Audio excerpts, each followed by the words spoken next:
जय श्री कृष्णा दोस्तों, राधे राधे। आप सभी का अपने चैनल में बहुत बहुत स्वागत है। आज हम सभी पावन और शुभ दिन पर सत्यनारायण भगवान की कथा सुनेंगे। तो आइए भगवान के आशीर्वाद से कथा को प्रारंभ करते हैं। भगवान सत्यनारायण जी की जय हो।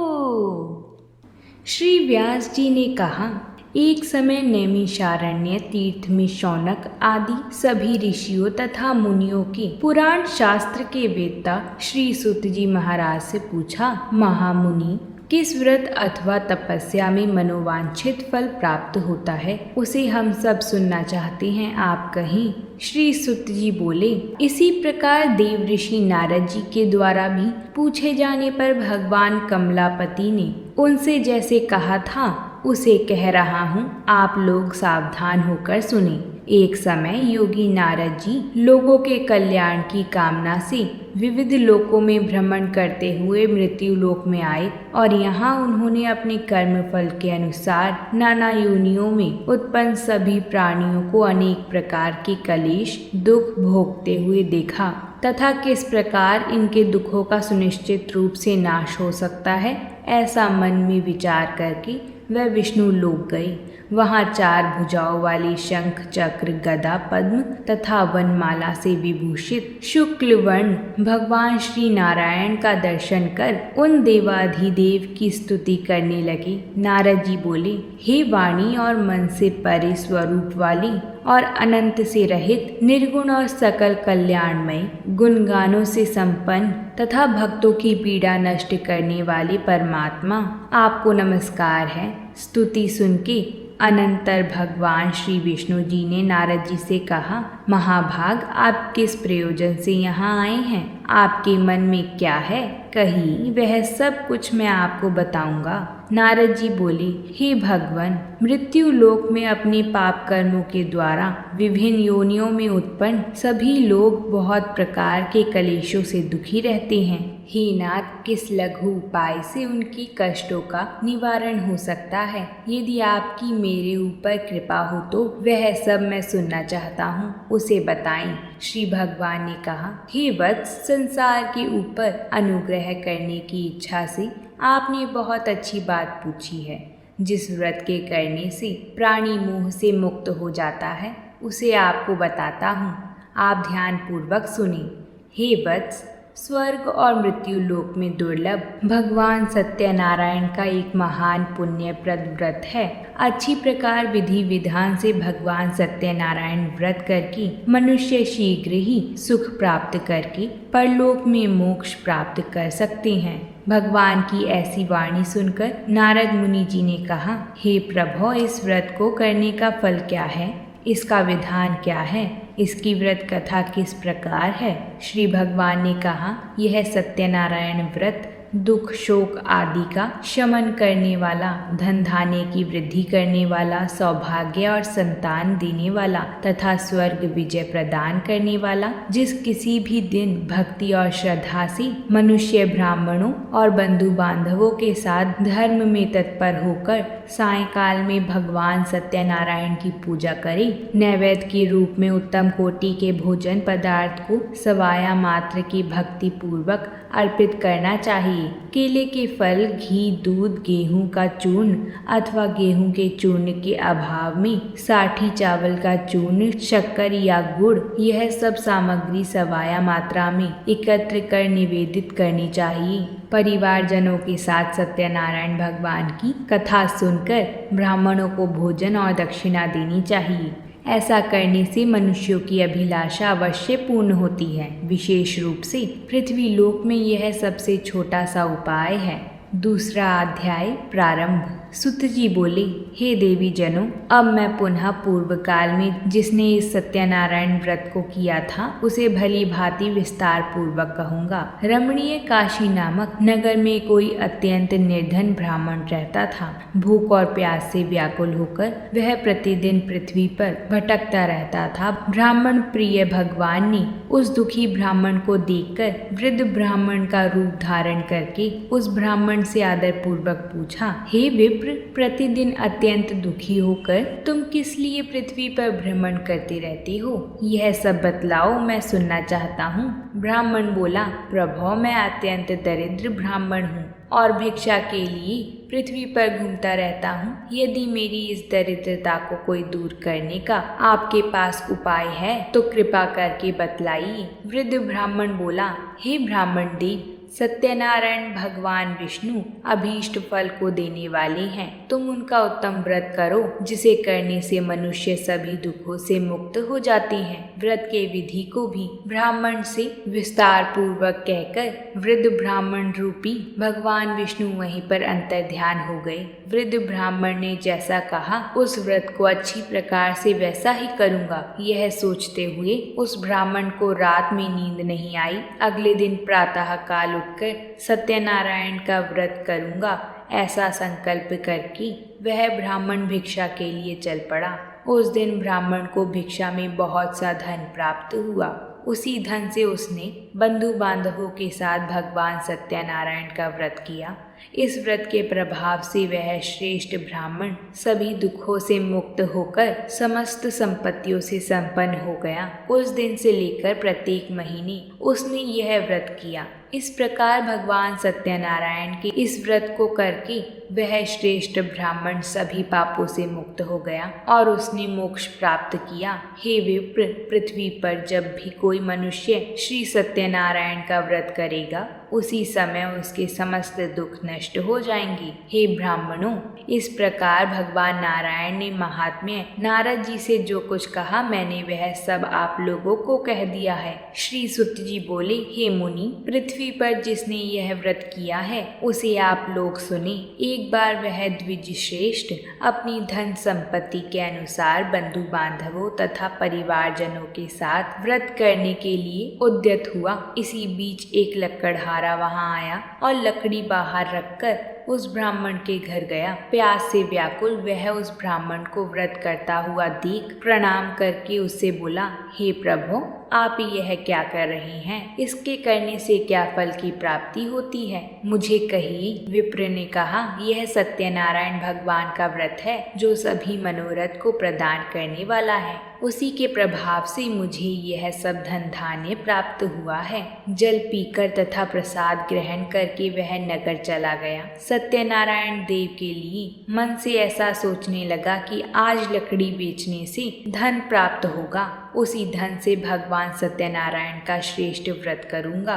इस प्रकार मन से चिंतन करता हुआ लकड़ी को मस्तक पर रखकर उस सुंदर नगर में गया जहाँ धन संपन्न लोग रहते थे। उस दिन उसने लकड़ी का दुगना मूल्य प्राप्त किया। उसके बाद प्रसन्न हृदय से वह पके हुए केले का फल, शक्कर, घी, दूध और गेहूं का चूर्ण सवाया मात्र में लेकर अपने घर आया। तत्पश्चात उसने अपने परिवारजनों को बुलवाकर विधि विधान से भगवान श्री सत्यनारायण जी का व्रत किया। उस व्रत के प्रभाव से वह धन पुत्र से संपन्न हो गया और इस लोक में अनेक सुखों को भोगकर अंत समय में वैकुंठ लोक को प्राप्त हुआ। तीसरा अध्याय प्रारंभ। श्री सूत जी बोले, हे श्रेष्ठ मुनियों, अब मैं पुनः आगे की कथा कहूँगा, आप लोग सुनिए। प्राचीन काल में उल्कामुख नाम का एक राजा रहता था। वह जितेंद्रिय, सत्यवादी तथा अत्यंत बुद्धिमान था। वह विद्वान राजा प्रतिदिन देवालय जाता था और ब्राह्मणों को धन देकर संतुष्ट करता था। कमल के समान मुख वाली उसकी धर्मपत्नी शील, विनय एवं सौंदर्य आदि गुणों से संपन्न तथा पतिपरायण थी। राजा एक दिन अपनी धर्मपत्नी के साथ भद्रशिला नदी के तट पर श्री सत्यनारायण जी का व्रत कर रहा था। उसी समय व्यापार के लिए अनेक प्रकार की पुष्कल धनराशि से संपन्न एक साधु नाम का बनिया वहां आया। भद्रशिला नदी के तट पर नाव को स्थापित कर वह राजा के समीप गया और राजा को उस व्रत में लीन देखकर विनय पूर्वक पूछने लगा।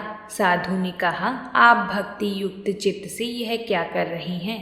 कृपा कर वह सब बताइए, इस समय मैं सुनना चाहता हूँ। राजा बोले, हे साधो, पुत्र आदि की प्राप्ति की कामना से अपने बंधु बांधवों के साथ अतुल तेज संपन्न भगवान विष्णु जी का व्रत एवं पूजन कर रहा हूँ। राजा की बात सुनकर साधु ने आदर पूर्वक कहा, हे राजन, इस विषय में आप मुझे सब कुछ बताइए। आपके कथा अनुसार मैं इस व्रत का पूजन करूँगा। मुझे भी संतान नहीं है, इससे अवश्य ही मुझे संतान प्राप्ति होगी। ऐसा विचार कर वह व्यापार से निवृत्त होकर आनंद पूर्वक अपने घर आया। उसने अपनी भार्या से संतान प्रदान करने वाले इस सत्य व्रत को विस्तार पूर्वक बताया तथा जब उसे संतान प्राप्त होगी तब मैं इस व्रत को करूँगा।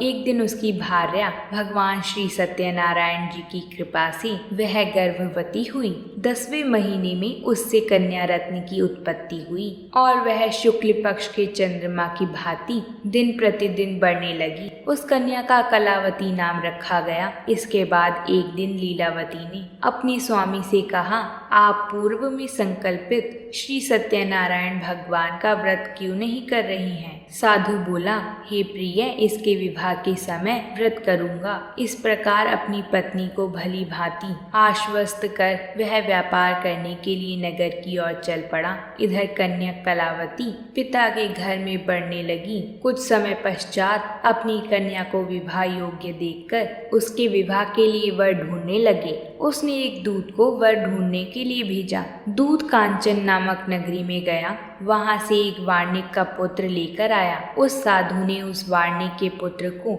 सुंदर और गुणों से संपन्न देखकर अपनी जाति के लोगों तथा बंधु बांधवों के साथ संतुष्ट चित्त होकर विधि विधान से वार्णिक पुत्र के हाथ कन्यादान कर दिया। उस समय वह साधु बनिया दुर्भाग्यवश भगवान का वह उत्तम व्रत भूल गया था। पूर्व संकल्प के अनुसार विवाह के समय व्रत न करने के कारण भगवान उस पर रुष्ट हुए। कुछ समय पश्चात अपने व्यापार कर्म में कुशल वह साधु बनिया काल की प्रेरणा से अपने दामाद के साथ व्यापार करने के लिए समुद्र के समीप ही दूसरे नगर में गया और दामाद के साथ व्यापार करने लगा। वह दोनों एक दिन राजा चंद्रकेतु के रमणीय उस नगर में गए। उसी समय भगवान श्री सत्यनारायण ने उसी भ्रष्ट प्रतिज्ञ देख इसे दारुण, कठिन और महान दुख प्राप्त होगा यह श्राप दे दिया। एक दिन एक चोर राजा चंद्रकेतु के धन को चुराकर वहीं आया जहां दोनों व्यापारी स्थित थे। वह अपने पीछे दौड़ते हुए दूतों को देखकर भयभीत चित्त से धन वहीं छोड़कर शीघ्र ही छिप गया। उसके बाद राजा के दूत वहां आ गए जहां वह साधु व्यापारी थे। वहां राजा के धन को देखकर वह दूत उन दोनों व्यापारियों को बांध कर ले गया और वह हर्षपूर्वक दौड़ते हुए राजा से बोले, हे प्रभु, हम दोनों चोरों को पकड़ लाए। राजा की आज्ञा से दोनों शीघ्र ही दृढ़ता पूर्वक बांधकर बिना विचार किए महान कारागार में डाल दिए गए। भगवान सत्यदेव की माया से किसी ने उन दोनों की बात नहीं सुनी और राजा चंद्रकेतु ने उन दोनों का धन भी ले लिया। भगवान के श्राप से व्यापारी के घर में उसकी भार्या भी अत्यंत दुखित होने लगी। उनके घर में सारा का सारा जो धन था वह चोर चुरा ले गए। लीलावती शारीरिक तथा मानसिक पीड़ाओं से युक्त भूख और प्यास से दुखित होकर इधर उधर भटकने लगी। कलावती कन्या भी भोजन के लिए इधर उधर प्रतिदिन घूमने लगी। एक दिन भूख से पीड़ित होकर कलावती एक ब्राह्मण के घर गई। वहां जाकर उसने सत्यनारायण भगवान के व्रत पूजन को देखा। वहां बैठकर उसने कथा सुनी और वरदान मांगा। उसके बाद प्रसाद ग्रहण करके वह कुछ रात होने पर घर गई। माता ने कलावती कन्या से प्रेम पूर्वक पूछा, पुत्री, रात में तू कहाँ रुक गई थी? पुत्री ने कहा, माँ, मैंने एक ब्राह्मण के घर में मनोरथ प्रदान करने वाला व्रत देखा।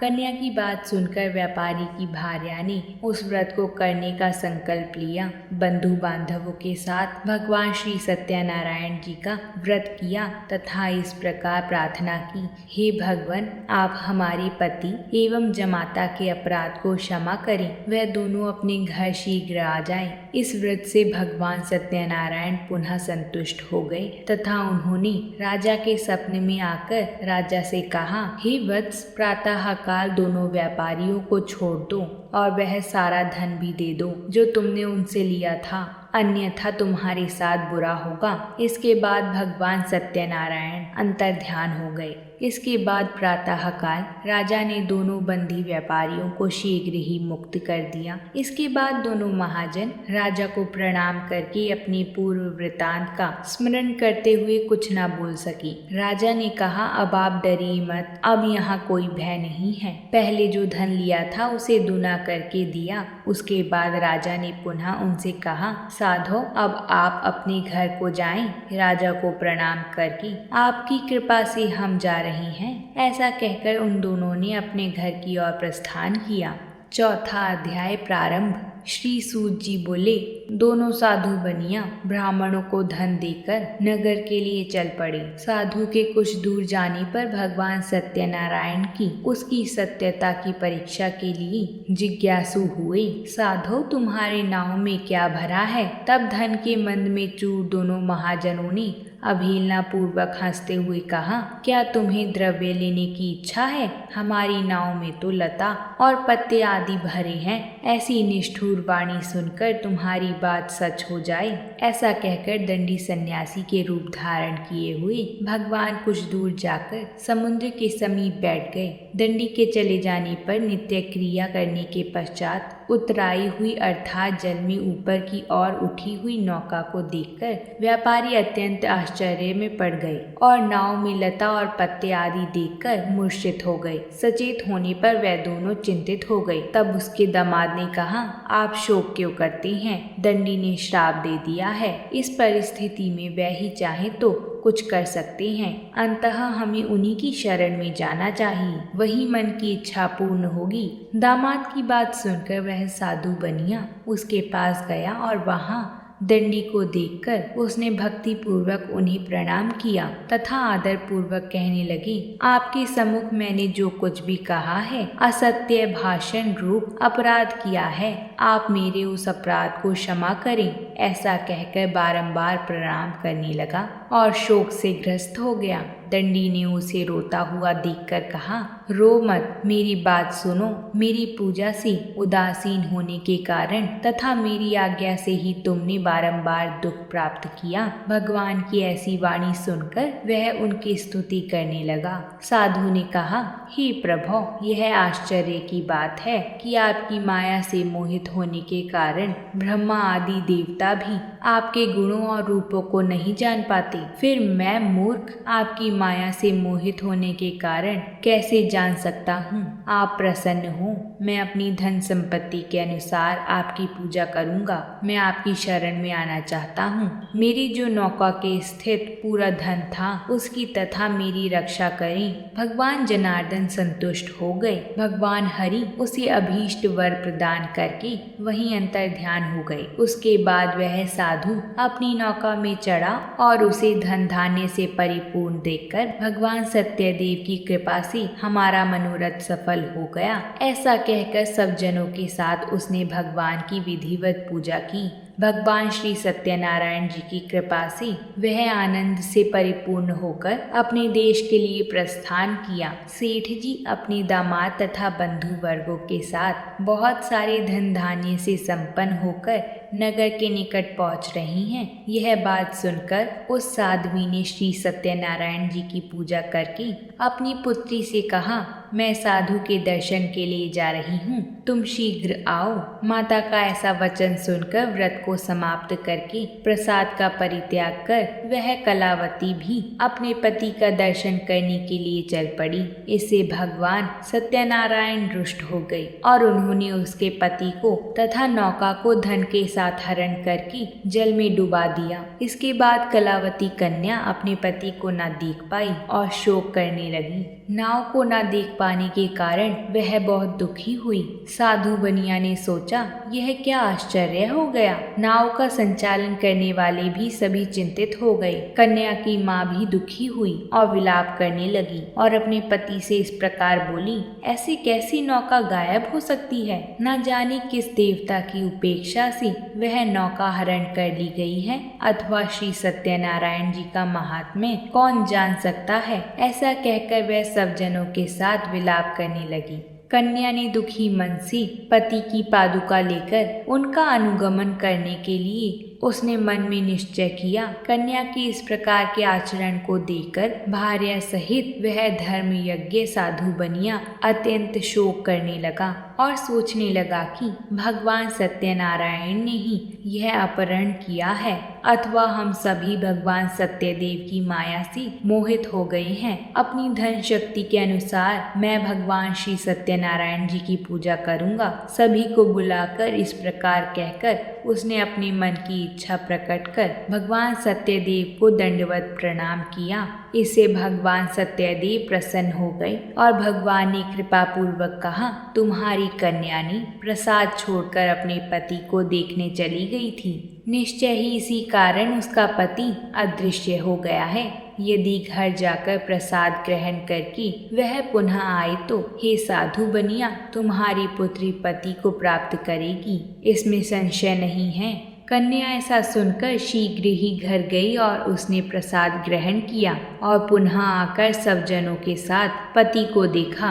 अब चलो घर चलती हैं, विलंब क्यों कर रही हो। सभी ने घर जाकर विधि विधान से भगवान सत्यनारायण जी का पूजन करके धन तथा बंधु बांधवों के साथ अपने घर गया। उसके बाद पूर्णिमा और संक्रांति पर्वों पर भगवान सत्यनारायण का पूजन करते हुए इस लोक में सुख भोग कर अंत में वह सत्यपुर वैकुंठ लोक में चला गया। 5वां अध्याय प्रारंभ। श्री सूत जी बोले, हे श्रेष्ठ मुनियों, अब इसके बाद मैं दूसरी कथा कहूँगा, आप लोग इसे सुने। अपनी प्रजा का पालन करने में तत्पर तंगध्वज नामक एक राजा था। उसने सत्यदेव के प्रसाद का परित्याग करके दुख प्राप्त किया था। एक बार वह वन में जाकर और वहाँ बहुत से पशुओं को मारकर वट वृक्ष के नीचे आया। वहाँ उसने देखा कि गोपागण बंधु बांधवों के साथ संतुष्ट होकर भक्ति पूर्वक भगवान सत्यदेव की पूजा कर रही हैं। राजा यह देखकर भी अहंकारवश ना तो वहाँ गया और ना उसे भगवान सत्यनारायण को प्रणाम किया। पूजन के बाद सभी गोपागण भगवान का प्रसाद राजा के समीप रखकर वहाँ से लौट आई और इच्छा अनुसार उन सभी ने भगवान का प्रसाद ग्रहण किया। इधर राजा को प्रसाद का परित्याग करने से बहुत दुख हुआ। उसका संपूर्ण धन धान्य एवं सभी 100 पुत्र नष्ट हो गए। राजा ने मन में यह निश्चय किया कि अवश्य ही भगवान सत्यनारायण ने हमारा नाश कर दिया है, इसलिए मुझे वहां जाना चाहिए जहां श्री सत्यनारायण जी का पूजन हो रहा था। ऐसा निश्चय करके राजा गोपागणों के समीप गया और उसने गोपागणों के साथ भक्ति श्रद्धा से युक्त होकर विधि पूर्वक भगवान सत्यदेव की पूजा की। भगवान सत्यदेव की कृपा से वह पुनः धन और पुत्रों से संपन्न हो गया तथा इस लोक में सभी सुखों को भोग कर अंत में वैकुंठ लोक को प्राप्त हुआ। श्री सूत जी कहते हैं, जो भी व्यक्ति इस परम दुर्लभ श्री सत्यनारायण जी का व्रत करता है और पुण्यमयी तथा फलदायिनी भगवान की कथा को भक्ति युक्त होकर सुनता है, उसे भगवान सत्यनारायण की कृपा से धन धान्य आदि की प्राप्ति होती है। दरिद्र धनवान हो जाता है, बंधन में पड़ा हुआ बंधन से युक्त हो जाता है, डरा हुआ व्यक्ति भय मुक्त हो जाता है। यह सत्य बात है, इसमें संशय नहीं है। हे ब्राह्मणों, इस प्रकार मैंने आप लोगों से भगवान सत्यनारायण के व्रत को कहा, जिससे मनुष्यों के दुख सभी नष्ट हो जाते हैं। भगवान विष्णु को ही कुछ लोग काल, कुछ लोग सत्य, कोई ईश और कोई सत्यदेव तथा दूसरे लोग सत्यनारायण नाम से कहेंगे। अनेक रूप धारण करके भगवान सत्यनारायण सभी का मनोरथ सिद्ध करते हैं। जो व्यक्ति नित्य भगवान सत्यनारायण की इस व्रत कथा को पढ़ता है, सुनता है, भगवान सत्यनारायण की कृपा से उसके सभी पाप नष्ट हो जाते हैं। हे मुनीश्वरों, पूर्व काल में जिन लोगों ने भगवान सत्यनारायण का व्रत किया था, उसके अगले जन्म का वृतांत कहता हूँ, अब आप उसे सुनो। महान प्रज्ञा संपन्न शतानंद नाम के ब्राह्मण सत्यनारायण व्रत करने के प्रभाव से दूसरे जन्म में सुदामा नामक ब्राह्मण हुए और उस जन्म में भगवान श्री कृष्ण का ध्यान करके उन्होंने मोक्ष प्राप्त किया। लक्कड़हारा भील गुहों का राजा हुआ और अगले जन्म में उसने भगवान श्री राम की सेवा करके मोक्ष प्राप्त किया। महाराज उल्का मुख दूसरे जन्म में राजा दशरथ हुए, जिन्होंने श्री रंगनाथ जी की पूजा करके अंत में वैकुंठ प्राप्त किया। इसी प्रकार धार्मिक और सत्यव्रती साधु पिछले जन्म के सत्यव्रत के प्रभाव से दूसरे जन्म में मोरध्वज नामक राजा हुए। उसने आरे से चीरकर अपने पुत्र की आदि देह भगवान विष्णु को अर्पित कर मोक्ष प्राप्त किया। महाराज तंगध्वज जन्मांतर में स्वयंभू मनु हुए और भगवत संबंधी संपूर्ण कार्यों का अनुष्ठान करके वैकुंठ लोक को प्राप्त हुए। जो गोपगण थे वह सब जन्मांतर में ब्रजमंडल में निवास करने वाले गोप हुए और सभी राक्षसों का संहार करके उन्होंने भी भगवान का शाश्वत धाम गोलोक प्राप्त किया। बोलिए सत्यनारायण भगवान की जय। अगर आप भी पूर्णिमा का व्रत करते हैं तो कमेंट बॉक्स में भगवान सत्यनारायण की जय जरूर लिखिएगा, क्योंकि भगवान का नाम परम मंगलदायक है। तो प्रेम से बोलिए सत्यनारायण भगवान की जय हो।